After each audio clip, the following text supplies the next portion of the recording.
New maps for Battlefield 2042 were data mined, Max Payne 1 and 2 are getting remakes, Xbox Game Pass may be getting a family plan, and much more on This Week in Gaming. Hey guys, Levelcap here. Battlefield data miner Temporeal says he's discovered the internal names of 3 more unreleased maps for 2042.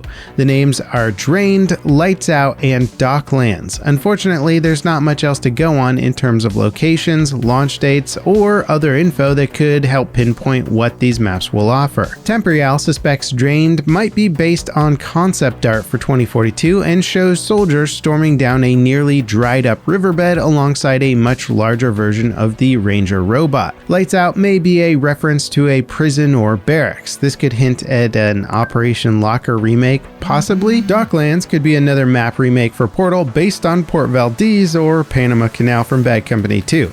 Again, there's all kinds of speculation on Temporeal's part. He previously data mined a map called Exposure and recently found high-resolution artwork associated with it. That map is expected to launch with the Season 1 update this summer.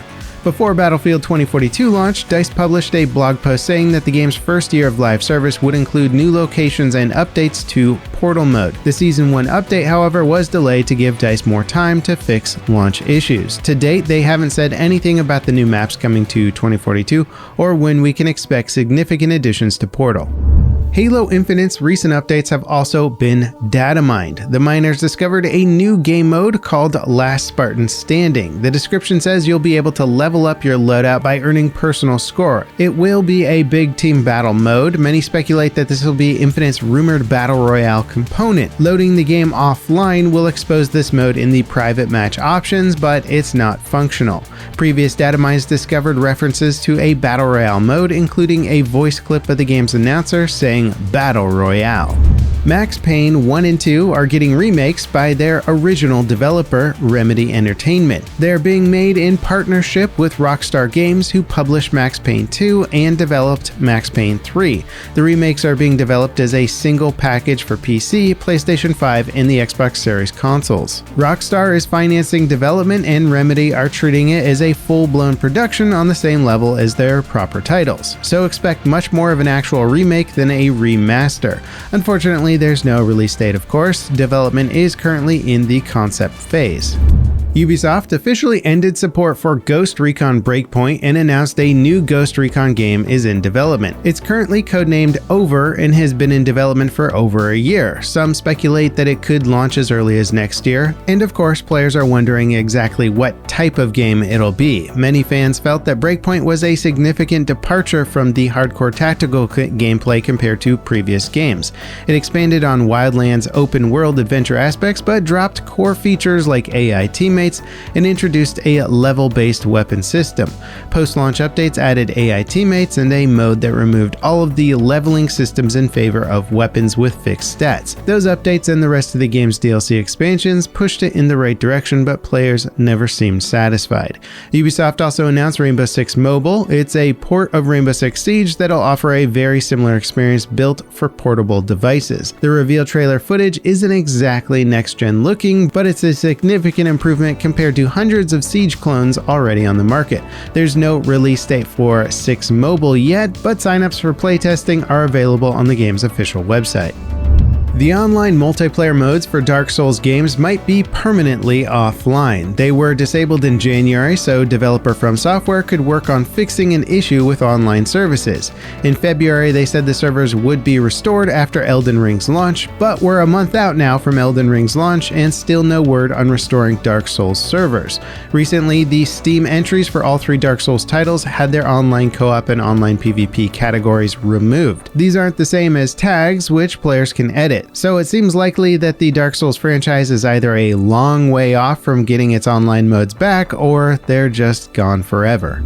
Xbox Game Pass might be getting a family plan that supports up to 5 users at once. The service exploded in popularity over the last few years, but the core value has always been the depth of its library and low cost. Adding a feature like family plans could massively boost the appeal for people that share a console with friends or family. The new plan hasn't been officially announced and is just an industry insider rumor for now, but that rumor suggests it would be revealed very soon. World of Tanks and World of Warships developer Wargaming is leaving Russia and Belarus due to the ongoing conflict in Ukraine. The company fired a creative director for publicly supporting Russia's invasion and temporarily halted all advertising of their games to make changes that respect the victims. Their studio in St. Petersburg has been made an independent company and will manage all of the live titles in the region. Wargaming is also closing their biggest studio location, which is located in Minsk. All of the active projects and obligations will be distributed to other studios owned by the company. They'll be providing severance and support to all affected employees. To summarize the situation, this is a monumental shift for Wargaming, which is not a small studio. Their Belarus studio was the country's largest game developer, and all of their games had something to do with their Minsk studio. Looter shooter Escape from Tarkov is getting NVIDIA's AI upscaling tech DLSS in an update soon. Battlestate Games CEO said during a recent livestream that the implementation is ready and to expect it in the game's next patch. Based on a presentation during the stream, you could potentially see double the FPS with DLSS enabled in Tarkov, and that is a massive win for the player since the game tends to be incredibly demanding in general. Survival FPS Rust got zip lines and a new rail line network. The zip lines are found near power lines that are already scattered around the map. Unfortunately, the new rail line system doesn't have functional trains yet. That's coming in a later update. The ultimate goal is to make the rail system fully procedural so no two servers have the exact same route. Activision Blizzard announced all of their temporary and contract quality assurance workers in the US are being converted to full-time employees. That's 1,100 workers, and many of them are getting a pay raise with a minimum salary of $20 an hour. Being full-time also gives them access to benefits and a bonus plan. Employees at Raven Software, which is Activision's current Warzone developer, went on strike after the studio's QA team suffered surprise layoffs. The affected employees had been promised better pay and permanent positions for months before being let go. The strike lasted for several weeks and culminated in the remaining QA workers filing to become a union. Activision says converting their QA staff to full-time employees has nothing to do with Raven's ongoing situation. QA developers involved in the unionization effort aren't eligible for the pay increase. Including them would involve meeting with the union representatives, but Activision refuses to acknowledge Raven's QA unionization effort voluntarily. Some response to the news on social media paint it as a union-busting strategy by Activision. Before we get to our final story this week, I just wanted to say thanks so much for tuning in. What games should we keep an eye on for next week? Are there any upcoming FPS titles or big updates that you're excited about? Let us know in the comments. Back 4 Blood's first DLC expansion, Tunnels of Terror, is going live on the 12th.